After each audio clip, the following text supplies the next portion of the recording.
at Rapsody on all things. Don't put no H in my name now. Wasn't that the website, the download music? Mm-hmm. What was it? It's a music site. It was the music Rapsody. website. Remember the one with the H? Yeah. Oh, Rapsody. Yeah. People used to joke on me about that. You name yourself after a music service. I'm like, shut up, ho. Word with me, yeah, you know BT. Know how it go, shout out OCT. No real cap, call out what we see. Whole game ready, baller blitz on 3. No, you can't stand on your own 2 feet. I already know you can't ball with me. Come chop it up with the squad and me. They get a letter, they calling me. BallerAlert.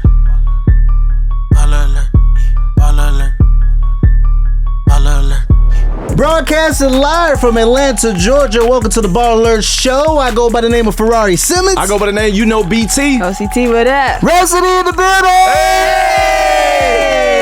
A-Town was good. Yeah. Grammy nominated Rapsody, man. The biggest. Yeah, man, I just want to say man. thank you for this project. Thank you for your contribution to hip hop. And thank you for staying with it.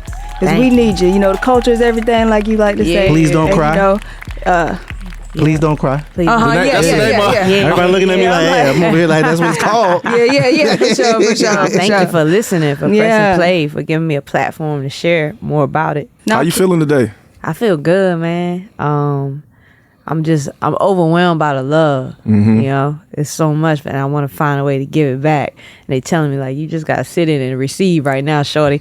So I feel really good, like full of gratitude. You know, That's to good. be in it this long. You know, to have done so much, and you know, to still have the opportunity to put out more and have it received in the way it's being received right now. I'm just thankful. We was in our group chat, and one of the youngins, I said we had you on the schedule one time for Big D Rock Nation, and I was like, man, I believe she's the best female MC in the country, because they were like, oh man, who's Rapsody? I was like, to me, she's the best female rapper in the country. Now, and I feel rapper in general, but if I'm describing you, I definitely said I feel that way. I feel like in the world, man, hip hop was here first. You know? But you know, if I'm kind of curating, like, to describe you to this young man, I was just explaining to him like, yo, like, I really don't know anybody that can rap better than you. Oh man, thank For you. real. But let's take it back a little I bit. appreciate that. Can we? Yeah, let's take it back, because we can't assume everybody know, you know what I'm saying, Rapsody. But can we take it back to Snowfall? Is it, what was it? What's your home? Where I'm from? Yeah. Snow Hill. Snow Hill. Yeah, I'm like Snowfall. Yeah. I like that though. I don't know if it applies, but it's right. Snow Hill, man. Yeah. Take us back. What was it like growing up in North Kakalaki? I mean, it was slow, you know, quiet. It's one of those, you know, small towns where it ain't nothing to do really. If you're not in like sports or your books, then you in the streets. Were you into sports or anything? Yeah, I played basketball. Okay. I played basketball from age 7 till I graduated high school. And Is the jumper still there? it's there a little bit. You was a point guard? Yeah. Point guard. 1 and 2. Okay. 1 and 2. I was the 2. Yeah, but I mean, it was easy. I played outside a lot. You know, we rode a lot. We have house parties at the community or parties at the community center. You know, it was just country, slow life. There wasn't too much else to it. You know, everybody in the community connected. Everybody know each other. And yeah, that was growing up. That's the best way I could describe it. I spent a lot of time with my cousins. You know, just having a good time, pig pickings. And they kind of introduced you to hip hop, right? Yeah, my older cousins Dion and Kenny Boo Jr.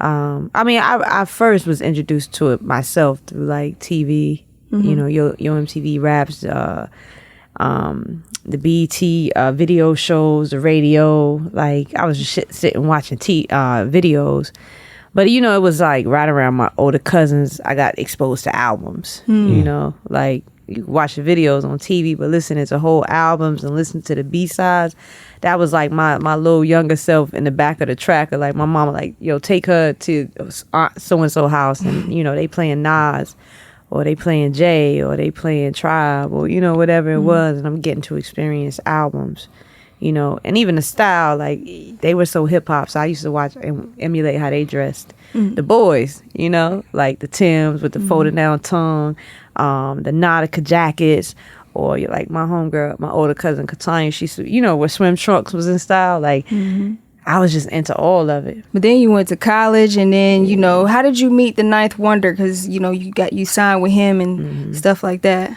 I met him through a friend. Are you rapping at this particular moment? I You're wasn't not rapping at all. Yeah, I always wanted to be a rapper since I was like 5 or 6. Okay. But I didn't understand the process of how to become a rapper, being from where I was from.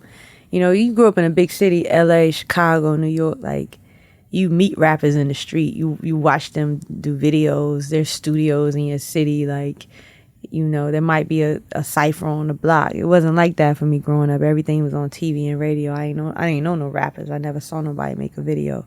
So it wasn't anything that was like attainable to me, but it was still a dream that I had. So, you know, I remember one day, Saturday morning, I was cleaning and I took the vacuum hose and tried to freestyle. My brother told me I was whack, so I ain't never tried again. Oh, man, come on, you know, bro. I didn't do it. You know, brother, he kept it real. I was at that time. And so, you know, I was like, well, maybe I'm not a rapper, even though that's what I want to be, but I started writing poetry. So when I got to college, I was still writing poetry, but I was really getting to the spoken word form of it by watching Def Poetry Jam. And I met some of my closest friends working at Foot Action and just on campus, and, you know, 2 degrees of separation. Which college were you at? North Carolina State University in Raleigh, North Carolina. Go Wolfpack. I'm a Duke fan though. Wolfpack. But Hey, you a Duke fan? yeah, I was a Duke fan since 91, 92. Grant Hill, Bobby Hurley, like that era. Gotcha. So I just couldn't afford to go to Duke. So we started a hip hop organization on campus. So, you know, we was doing like rap battles, and I would host everything. I would never be anything. But, you know, just being around them, like soaking it up, learning, because, you know, they would go to studios, and that was my first opportunity to see people make music in front of me, or they have a setup in their dorm room or in their house that they were renting. So I was getting exposed to it, and I was just watching and soaking it in. I go home and do my thing by myself in the shadows. But one of my closest friends, who was also in the organization, he knew what I was doing. And we was at the studio one day, and he was just like, yo, quit being scary, get in the booth. Like, we just having fun. Ain't nobody here to judge you. So I recorded my first 2 songs, and we did a mixtape for the organization. But one of the guys in the group was shadowing Knife at the time, learning how to use Fruity Loops. And he asked Knife just to come meet us all and listen to our music. And that's how I met him. And he saw something in me that was like, you know, he thought was special, and he wanted to take time and invest in. And the relationship just blossomed from there. Yeah. Question. Did you finish college? I was. And what were you studying? Accounting. Wow. Yeah, why? I'm just saying, them classes are classy. I know why. You know, and I tell people it's like one of the like things charity or philanthropy wise I want to do is go back to my school and like expose kids to more options about, you know, investing like what they're passionate about. Because they pulled me in the office and they were like, you're good at math, you score high in that, you can be an accountant. So I just... That's it, and you just chose. I was like, all right, you know what I mean? Like, did you finish? So I'm 1 credit shy of getting my diploma. Come on, bro. Come on, man. Some snaps for that. Oprah did something like But that. it's crazy, it's been mad So years. are you gonna go back and walk Yeah, across? I'm still playing. Like I walked everything. Okay. You know, when you have like under 9 credits, they let you walk. Okay, So my okay. family was there. Okay, all the You things. just gotta get that diploma now. Yeah. So I went back the next semester for the class, and my dad gave me the tuition to pay for that class, but I spent it on something else to deal with music. And so Okay. I had to drop the class, and they still don't know. What'd you spend it on? Studio Probably time. like studio something. I don't even. And your remember. parents didn't know? Now, question. I guess it worked out though. It worked out. Yeah, So- I believed in myself. So, question: when did you create your name? Because I created it while I was doing spoken word. okay, So why did you pick this particular name? I'm a huge Jay-Z fan, Okay. and he has this documentary out. It's about Reasonable Doubt, and in the documentary, he talked about how he became so good with words because he used to read the dictionary because he wanted to have a full vocabulary for his raps. So, you know, I was like, bet, I'm going to do the same thing. So for like 2 weeks, it didn't last that long, but I would sit up at night and read a dictionary. I just pick a letter. So when I got to Rapsody, I love the definition of it. It was poetry spoken with great emotion. And I felt like even though I was doing poetry, that's still what rap was. And so I was just like, oh, that's fly. I'm going to run with it. Take the H out. She's so good, man. Yeah. We got Rapsody right here on the BallerAlert Show, man. We'll be right back with more. Back with more of the BallerAlert Show. We got Rapsody in the building. Yeah. She did graduate college. She spent all her money on the studio time. Come on, not all. You know, I was responsible for most of it. But it makes sense now why people are kind of upset with like a lot of the rap, because I don't think a lot of these rappers now they read. Yeah, no, no. Or either they pretending because it's the idea that it's not cool to be smart. But I believe, like, if you make it in this game and you're successful, you got to have some type of knowledge on you. And a lot of the ones that sound like they can't read, they be knowing a lot. You know what I'm saying? So, do you feel like it's just not any type of representation for like the younger generation to look up to as far as the artists? Like how you was talking about, you had MC Lyte and Jay-Z, and these were people that, you know, were doing it on a high level, but was also preaching, you know, the intelligent part of reading. It depends on where they getting, you know, if you only looking at mainstream, then, you know, you may be limited in the representation for that, because it's just a certain thing that they push into the top. But I think, you know, if you look outside of mainstream, there's a lot of examples of amazing rappers, and you know that they're intelligent and they're smart and they're proud of it. Ab-Soul, Vince Staples, Schoolboy Q, Kendrick, J. Cole, Tierra Whack. It's a lot. So it's just where you getting your music from, you know? That's the biggest thing. So to kind of reel back a little bit to what we were talking about, now with Knife Wonder. Yeah, you signed with Knife Wonder, correct? Mm-hmm. What is your next move after this? Because I know he's assisting with the curation of creating songs and speaking to the masses. What's going through your brain? Mixtapes. What are you doing now? I mean, it's getting better as an MC. You know, starting to put my brand out there as an artist. How do you do that? You got to put music out there. You got to promote yourself, like figure out how to do these music videos, you know, figure out how to get into the PR space and get interviews. It's just like, how do I expose myself? And he told me before, like, it's going to be a long road. It's going to be a 7 to 10 year road before you ever kind of peek your head into where you're trying to be. And to hear that can be like very intimidating. Mm-hmm. Or discouraging. Yeah. But it was something I wanted. So Did that happen? Were you discouraged at any moment, at this particular moment? Not discouraged, frustrated. Okay. You know, you have your moments you get frustrated along the journey, but never discouraged. Early in the days, like, that's the best word I could use, just frustrating. But yeah, so I mean, we're in the studio just rapping, and it was like, you know, proving how good you are, and that you proving to yourself and to the people, like, it's my first time doing it, and just really taking as much direction as I can and learning the business, you know, making connections with people. Like, you know, you're very connected. I would like to say that a lot. Yeah, you know, I never left the studio. Okay. You know, I was a studio rap. Knife would come there and TD would pop up, and sometimes I'd be out of, at the time he probably had like 12 artists. I'd be the only artist in there. You know, so it's important, like, if you're gonna do it, you gotta make it your life. You know, if he called and said anybody was coming to the studio, I was there just to meet people and connect and watch them and learn. Mr. Cheeks came down one summer, I remember. I stayed there all day, all night watching him record and just learning and soaking it up. So that's what it was. Like, you know, if Knife went to New York, he would always extend everybody, like, if y'all want to come. Like, I remember one time me and Sundown, one of the members of Actual Proof, got on the China bus. First and last time I ever took the China bus. I went to New York, like, just to follow him around and watch what he did. But everywhere he go, he introduced people. Like, this is my artist Rapsody, this is my artist Hollow, this is my artist whoever, you know what I mean? And that made a difference. Even though they know who I was, like, you see people enough, and then your name starts to come out a little bit, like, they remember, you know. Were you living at home at this time? There was a period where I was living with my sister, and then I got sick and I moved home to Snow Hill. but I would drive to Raleigh, and my mama got tired of watching me drive because I would sleep at the studio and then get up and go find a friend's house to go take a shower at, and she got tired of that. So this is when like I think it was like right before Obama administration, houses was mad cheap, like foreclosed. So they found me like a really nice townhome for a really cheap price, and I stayed in Raleigh, you know.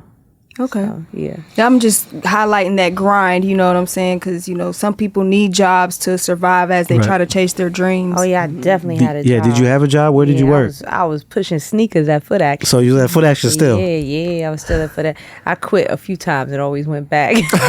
But at least you get the 30% off. Oh, so I know you're getting you're getting the releases so you can stay fresh. And I worked at the outlet, so we Okay. got 70% off some days. Yeah, it was What crazy. about your personal life though? Because this doesn't sound like you have a personal life. I didn't. No relationship. Later on, but But still, at this particular moment, no. no. But still, I still put the music first. But no love interest at the time though. Early on, no No. love interest. So I mean, you didn't have time to think about it? I dated, but then Okay. nothing really lasted long. Okay. Like I might have dated one guy for like 7 months, and I found out he had a girl at another school. You know, dated another guy for like 3 months, like, you know, and then I got in a really long relationship that lasted 9 years. Okay. So, yeah. Okay. So you pretty much you it sound like you done with love. Oh no, I'm really just getting started. Okay. The beautiful thing, you go through these relationships and you learn a lot about yourself. And the last one I learned, you can hear it on the album, I learned a whole lot about myself. And I think when you know who you are and really what you want, then you attract that. So I expect good things in the next one. do you got a like a checkbook like what? Nah. Okay. Got no checkbook. Yeah. I meet who I meet. You see how it is energy. See what their ambitions are, what their personality like, if they funny. Make me laugh, please. You know, I ain't got no check mark. Oh, you got it? Yeah, we got a check mark right here. We got to hit that commercial check mark. We'll be right back with Rapsody right here on the BallerAlert Show. BallerAlert! Yo, this is Rapsody, and I'm chilling with the BallerAlert Show on Revolt. Back with more of the BallerAlert Show. We got Rapsody in the building. Yeah. Please don't cry. Yeah, please, because I have a question. Okay, Okay. go ahead. How accurate is this 3 a.m. record? Because this 100. sounds very 100% like, yo, I'm there with you. 100%. Then you Lyrical tricked me Badu? because I go on YouTube to watch the video, and it's YouTube. 20 minutes of her talking to Erykah Badu. That conversation series. But I want to see the video. We did an unofficial live performance video. Yes, but this, You want a video? You want a music video? Yeah, I want a video because that shit was fire. My bad I for still cursing. want to do one. Like while we were making the record, she was like, "What we gonna do for the video?" And she gave me an idea. So I don't want to rush it. Like, you know, she travels crazy. For the record, I watched the full 20 minutes. You did? It was a good conversation. I could definitely tell mental health is a big deal, and you guys both take it seriously. But I can tell that this was very organic. I could tell you were speaking truthfully. You know, sometimes people script things. This, correct me if I'm wrong, this wasn't scripted. No, I went in. Nothing was scripted. Even the one with Sanaa Lathan. Beautiful. The difference they're different, but they're very much honest and authentic. Much like your album. Yeah, we were shooting a music video the same day I did the Sanaa joint, and you know, it was gonna start the video. So she's just like, I'm gonna approach it as like Sydney, a reporter, but everything she asked was still spot on, and my answers were just authentic. It wasn't rehearsed, and I didn't even see the questions. So with Badu, you know, it was just like that. I'ma lead the questions, and I just sat there, and it was just like whatever came off my head. I want to talk about with love. It was really good. Yeah, nothing. It was just really off the fly. That was dope. Yeah. It was still So dope. who came up with that conversation series? Is it over? I hope not. Like, are you gonna do more? We want to do at least one more. Okay. They're kind of in chapters. So Sanaa was the unveiling. Erykah was unconditional about love. So we want to do one more about the heal chapter, what healing looks like. So we'll see. Like, we got to figure out who that person is. Man. If the calendar works. But that was my idea. That's you know, so me good. and my team. Yeah, like the whole idea of this was like to connect with people, and I wanted people to get to know me more because I never really let people all the way in. I was kind of protecting myself. Hiding behind them words. Not hiding. I was just protecting myself. It was kind of hard to. I mean, when I say hiding, I mean it's kind of like hard to dissect. Oh, yeah. Sometimes you got to really listen like 10 times to really understand. Yeah. So it's like hidden messages when I mean hiding. Right. No, you're completely right. If you don't understand the lyrics and breaking them down, you're gonna miss a lot of things. And it wouldn't necessarily. I can't say it might have been a little intentional and subconscious. I was still trying to prove a lot too lyrically, but this time it was just like I just want to connect with people and I want to be more profound and trying to have like these crazy bars. Even though that comes out naturally, I don't think it's as hidden, you know what I'm saying? So yeah, that's good observation. I feel like that was kind of brought to the forefront in today because with Kendrick versus Drake, you know, it's like a lot of people want to easy listen sometimes and they don't want to have to like think, or they just want to just put it on. But with Kendrick and your lyrics, you know, you have to kind of like really pay attention because there are several times even in this album where I'm like, oh, what? I had to listen. I'm gonna get to the song, but I'm like, let me run that back. What does she mean by that? For sure. You know? Yeah, that's the beauty of the art form. But Please Don't Cry, where did this title come from? I mean, I was heartbroken at the time, and I was looking on Pinterest at poems. Oh yeah, for words. You heartbroken from that last guy? The longest relationship. The 9 year not joint? the 9 year one. It was one after that. Oh yeah, a shorter one, like a year, but deeper. What happened, friend? Hey, people fall out of love and they move on, you know. And you got to learn to accept that. I had to learn to accept it. Such a mature answer. Yeah, it's a real one, you know. It's an evolved one. I see. I was digging over here, D. Yeah. Nah, brother. But I was looking for words to describe how I feel because I was so in it. I couldn't even speak for myself. And I came across this poem. It said, "Please don't cry. You won't always feel so broken." And the "please don't cry" stood out to me because I was like, I have been so hidden and I haven't allowed people to see me just be human. So it felt perfect. That's that Aquarian shield right there. One type of team Aquarius. I do feel like I definitely know you more based off this project because when we do our little deep dive, I'm listening, I'm driving. I was like, yeah, I like this. And I say you tricked me because when I went to the YouTube to catch the video and I saw the 20-minute conversation, I was like, oh wow, this is a very open. I think a lot of artists should try at least to have something similar or do their own version of it, not to try to copy, but I think that what you did connected me with your music, but I think I feel like I know you a lot more. Yeah. I didn't feel that way before. Yeah. So this was a great job. So I don't know, you and your team, shout out to y'all because this was a great job in executing what you were trying to purvey because I got it.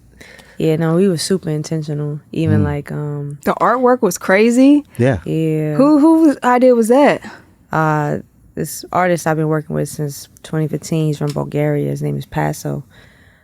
He worked with me through the whole process from 2020 till we finished it and put it out. Like, he was with me the whole 4.5 years. My manager came in like the last year. Who's your manager?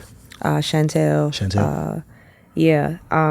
But yeah, we were just super intentional. Even like in the beginning, they had an idea, you know, based on what was streamed good, what would people like. Like, let's put the Wayne joint out. Let's put the Back of My Bag out.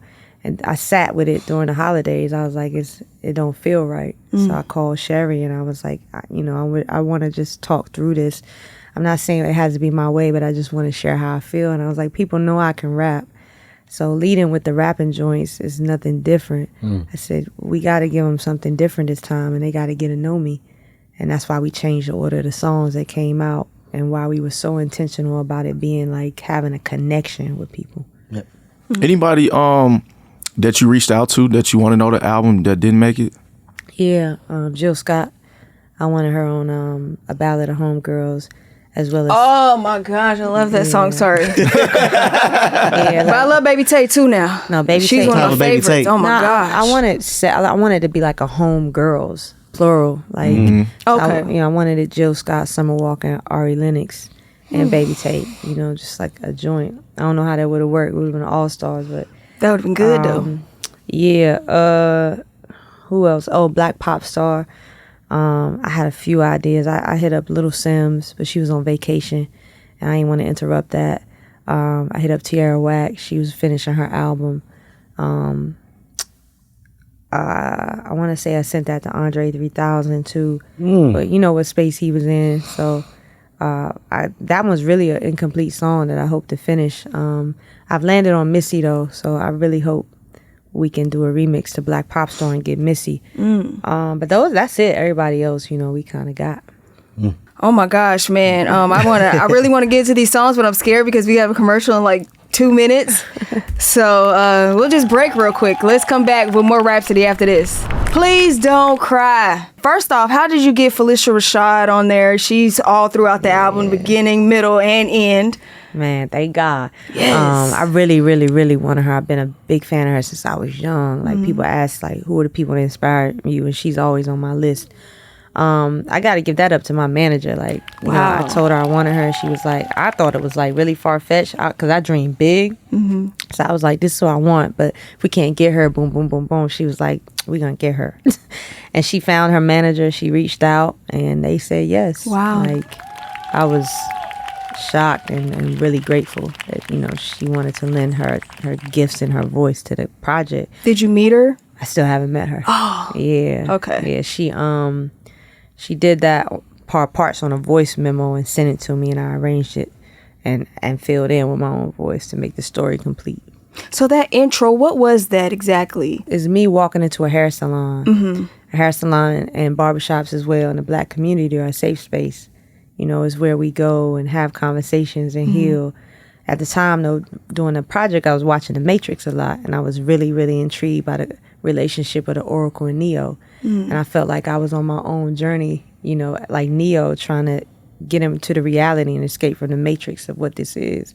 And so I wanted Phylicia to serve as my Oracle, but I wanted to make it Black and wanted to make it human and what we all experience, like, you know, going to the hair salon and bearing our soul and getting the guides and, you know, the advice that we need to walk the path. And so she asked me the questions, and, you know, it's like pills in the applesauce, and I got to go out in the world and really apply it, you know, and find my way.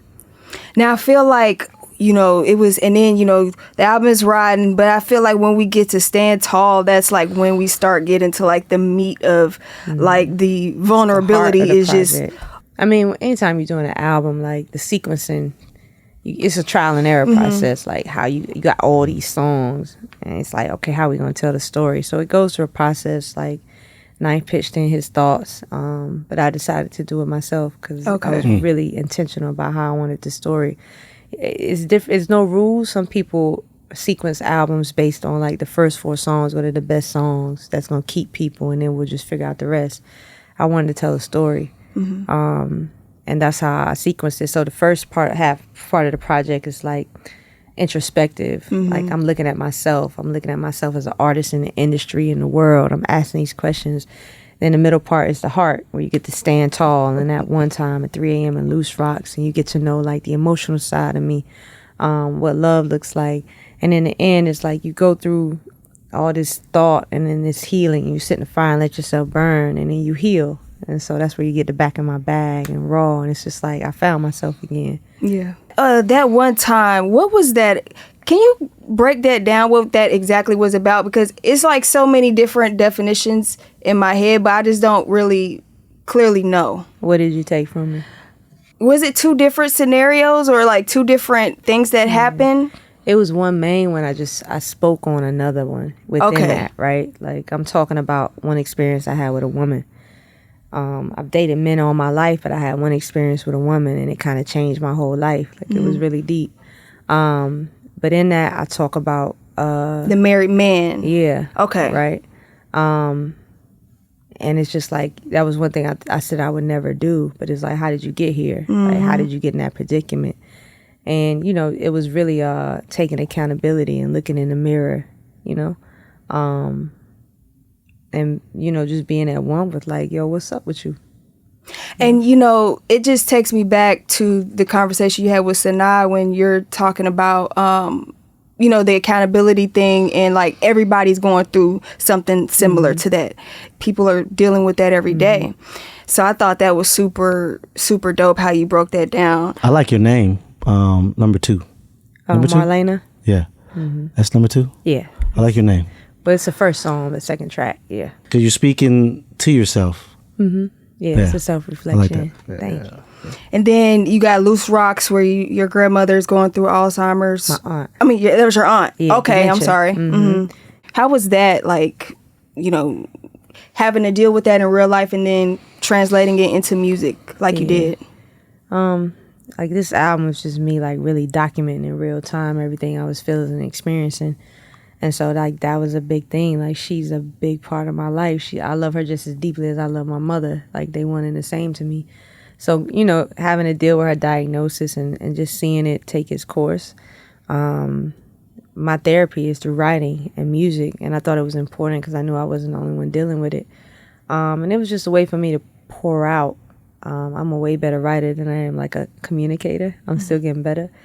But I remember, too, like, I was in Dallas at S1's house when I did that record.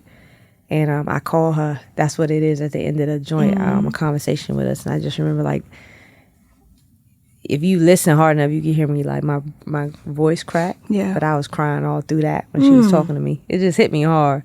So, you know, it was just honest. And it was just, I feel like albums should be a reflection of your life. And that's just what was going on in my life. And I documented it. And I love the song. So, you know, I ain't got nothing, you know, deeper than that. It's just, that's how I was feeling. You just said that your communication is, like, not as good as your writing. How are you helping that today? Like, how do you practice better communication? When I say, like, I'm not as good, I'm still a good communicator, but I'm a way better writer. Because, you know, I get to take time with my words and really be intentional and think through what I want to say and how I want to say it and how I want to set it up so you get it, you know. So your texts are better than your phone calls? Yeah. Hey, some people are like that, though. Yeah. I know some people that don't talk on the phone at all. I love talking on the phone, though. Okay. Yeah, I'm just a better writer. But you saying expressing your feelings and your emotions. Yeah. Is Like, some people be like, nah, I get it. But to me, like, when I'm talking, sometimes my brain moves so fast, I feel like it comes out jumbled. That's how I feel sometimes. How does someone get your attention? Are you looking for love? Are you in a relationship? I'm not. I'm just focusing on me. Oh, okay. That's it. You know, like, if it come, it come. If it don't, it don't. Do you check your DMs? Like, is there any way that a guy can, or whoever can contact you? Like, what is there only? I mean, you know, what's the options? Like, how can someone You know, get options. The options are the options. Okay. You know, if you want to, it's right there. If you don't live here, and you don't know me. I check my DMs, but I don't see everything. Like, I can't. I mean, but then there's some people I got pushed up on 2 weeks ago when I was in New York. I hadn't done it. I hadn't been pushed up on like that in a long time. Like somebody approached you. It was very and I appreciated his approach. Like, he came in and first he was like, "Yo, I'm a real big fan." I was like, "Thank you." And he was like, "I got a little crush on Rapsody." And my homies was there. They was like, "Oh, you just got a little crush on Rapsody? That's crazy. You should have a big crush, right?" And he leaned into it. So he got in my face. He was like, "I mean, I'd love to take you out Saturday." Ooh. I was like, "Okay." Like, I appreciate that. You said okay, like you did, or you didn't? No, I said okay. I gave him my number. Yeah. I liked his energy. It was respectful, but at the same time, it was like, he wasn't scared. it was just direct. Did y'all go out Saturday? I was album release week. Oh, It was. I had intentions, but my schedule was just way too crazy. And I told him, I don't want to come sit with you for 30 minutes. So, next time I'm in New York, but text me, get to know me, call me. Fire. Call me. Okay. So that's what it wasn't on like, yo, what's your DM? It was just real direct, and I appreciated that. Okay. Some grown up type ish. Yeah, I come from that generation. I don't know about the dating apps, getting in DMs. Nobody. Yeah, I see a lot of celebrities are starting to use dating apps, but they're not having any success. I would never. Oh, my bad. I would never. You would never do a dating I app? would never get on a dating app. Do the swipe? No. Yeah, no swipe. Never. Left, right. Never. You just like an old school approach with it. Yeah. Me too. Yeah. So has I'm not that, mad at DMs, but I just like the old school. Yeah, well, technically, you just want them to say, just approach me. Yeah, just approach me. Now, a lot of people gonna be approaching you now, Cool. watching this interview. Respectfully. I'm gonna say it's Ferrari fault. Yeah, just. I'm a cool person. I ain't, We got to respectfully reproach a break. So let's get to a commercial real quick. We'll be right back with more Rapsody. Yo, this is Rapsody, and I'm chilling with the Baller Alert show on Revolt. Back with more of the Baller Alert show. We got Rapsody in the building. Yeah. Please Don't Cry is the name of the album, man. We still talking about it. One of my favorite records is Raw. You a Lil Wayne, man. When I say you snapped on that, man, you came correct. Thank you. Man, how long did it take you to write that? I was really experimenting, and I was like, again, I'm trying to be more profound, so I approach it like I just want to do something fun. I ain't trying to be like super lyrical. And he sent his verse with different beat. We had a hook, a bigger hook. Okay. And when he sent it back, I was so inspired. I was like, oh. You rewrote yours? I absolutely did. And I have no issue. Take a real artist to admit that. Yeah. Most people be like, nah, yes, I did more than once. You know? I was joking. I wrote it like 27 times, and Hip Hop DX made it a headline. I was like, guys, I'm not being that literal. I probably wrote it like maybe 6 or 7 times. I do a lot of songs. And you do write, right? Because some artists I see, they go in and they don't write. They kind of just punch in. I tried that for like a month. It's not my thing. I'd rather write. And I mean, some people just gift it like that. So you're in there and you're reading off of what you wrote, or do you memorize it and then go in there? Sometimes I write it and I say it a few times and then I go in the booth, and sometimes I'll sit with it and memorize it and then go. Yeah, because I know everybody's style is different. Yeah, but most of the time I just write it and sit with it and learn it enough where I can read it and still perform it. Does it take you a long time, or? It depends on the day. Some things you can write in 20 minutes. Some days I spend a month on. There's no right or wrong answer. It's just really where you at in that space. But you was in a good space on this record. 'Cause you was snapping. Yeah, a lot of these were quick. And there were a few things like the raw, like my raw verse, I really took time on. Yeah. And I wrote a lot of things I liked, but nothing felt like it. Like it still didn't match his level of. Because I wasn't trying to out rap him. I was just so inspired. No, but you got to hold your own. No, you was doing that. It wasn't even, I was so inspired. I wanted to match his level of how he approached it. I took his flow. I just used my own words. Facts. Mm-hmm. But you held your own. Because sometimes, when you're dealing with a GOAT like that, you know what I'm saying? You're a GOAT within your by yourself. Thank you. But, when you're dealing with that level, you can't let nobody just kill you on your own song. You held your own. Sometimes you can't. I mean, no, you can't do that, Rhapsody. You can't. I knew I could write something better. That's all I'm saying. Like, no, you did that. You so humble, but you did that. I'm not gonna be humble about you. Right after that song, you got "Lonely Woman," and when I heard that record, I'm like, "What in the Janet Jackson Would You Mind is going on here, Rhapsody?" That is so funny. I was like, "Ooh." Well, I was like, "Okay, I'm just driving. All right." I was showing people every piece of me that was human. Okay, and yeah. Again, like that was a big section of my life then. So it was like we just recorded it. But for people who don't know, that's a very self-loving record right there. Yeah, just love yourself. That's what I'm saying. Deeper than what you think.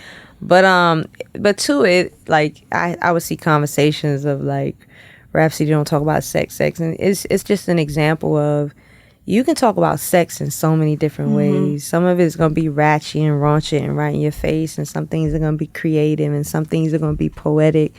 And it's like, man, the way that you rapped that record, it was just so creative. Like, I've never heard nobody do that like that. Yeah, I mean, I like to give people an experience, That's an experience. And, I'm an Aquarius, so we like to go left the way everybody Team else Aquarius. doing. Yeah, like we like to be as creative as possible. Black Odyssey produced that because originally that song S1 produced it, and it was more of like a fun bop joint, and it wasn't so erotic. And that's Erotic City. Yeah, when Black Odyssey heard it, they were like, "Yo, can we like try like just a different version because." it's so erotic, but we want people to really feel it, and we want them to be in the room with you. And I was like, all right, let's do it. We was in the room. Yeah, like they like, yo, we need to put like shower in the background, like, and steam, and we gotta, like, they made it a whole movie Very sonically. visual. Yeah. Wow. Very visual. Rhapsody. You got any favorites on the album? Yeah, 3 a.m. is probably my favorite song. And it's not just I love the song, but because it was an experience in creating with Erykah Badu. So that's for multiple reasons. Loose Rocks is another one. A Ballad for the I love all Homegirls the is so records. lit though, Yeah, man. It's hard. I love all the records. They are my babies. That's Grammy music, man. For real. Like, Thank you could listen to the whole project with like 0 skips. I feel like when you can do something like that, I agree with that. that's like Grammy music to me. Damn, thank you. That means Yeah. a lot. I agree with that. I told people I ain't have no expectations. I made an album for me this time, and I was like, you know, people either like it or not. You know, I just wanted to give them something that was honest. Unapologetic. Yeah, Great job. So you got Thank the you. tour. yeah. We announced tour. Tour kicks off in Europe first. 4 dates: London, Paris, Berlin, Amsterdam, and then You excited? I'm super excited. I haven't been on tour since 2019. Before the pandemic. Yeah, my last show was canceled because we were on lockdown 2 days later. So I didn't even get to have my homecoming show. And I'm excited to see the experience and how the music connects with people in the flesh. Like I'm super excited about that. So I can't wait.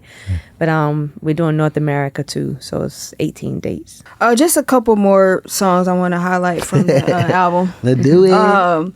The Never Enough, at the end of the song you say, my purpose ain't for purchase. Is that right? You say my Yeah. purpose ain't for purchase. Love me or love me not.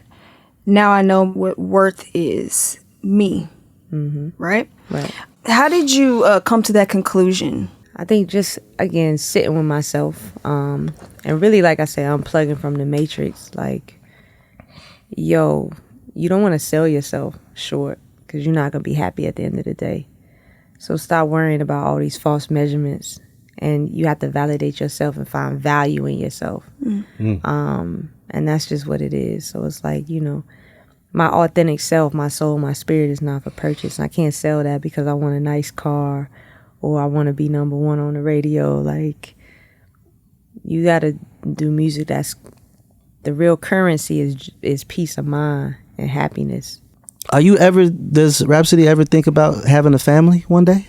I thought about it. I used to Thought want, as in past, pred? yeah. So I used no? to want to have kids, like 2, maybe 3. But I'm at the stage of life where I was, you know, I'm like, I'm okay. If it happens, it happens. But now I'm just like, I really like my time. I really like my peace. Like I got 6 nieces and nephews, and I'm like super auntie. Okay. And I love them, but I'll be like, I'm ready to go to sleep. So you the rich auntie. You the rich auntie that come over and hang out with everybody and drop them back off. And do everything that their parents asked me not to do. Why'd you buy them this? Yeah, I told you not to do that. I'd be like, I can't help it. So I'm okay is what I'm saying. Okay. But if it happens, it happens. But I'm not like, I need a family. I'm sad. Like, You seem like a loner. You seem like you like being alone. You like your peace. I have a great balance. I don't think I'm an introvert at all. I love people. I love hanging out, but I like chilling. Like, I'm not a club girl. I'm a house party girl. You know, I'm a kickback girl. But I really like people and I love hanging out. Man, Rhapsody, I'm so proud of you, man. Thank you. You're so humble, but I'm just so happy for you. I'm You want so me to talk proud my of you. shit? Yes, I want you to pop it. Everybody loved I tried to say it. Man, I'm just Thank so you. happy to Thank meet y'all you. for seeing me and pouring into me. I Yeah, appreciate for it. sure, Yeah, thank you man. for coming, Thank too. you for pouring into us with your albums, man. Like, for real, you changed a lot of people. That's why I was asking the questions I asked, because, you know, you got so many people who are lost today. Yeah. You know what I'm saying? They looking online just to find an identity. And, you know, that it's really within. You got to put that work in on yourself. No, Yeah, facts. people ask me my intention for this album. I said I want it to be a lighthouse for people to find their way back to themselves. Yeah. I can tell. I like Definitely that. tell. You could feel it for real, I felt man. it Yeah. for sure.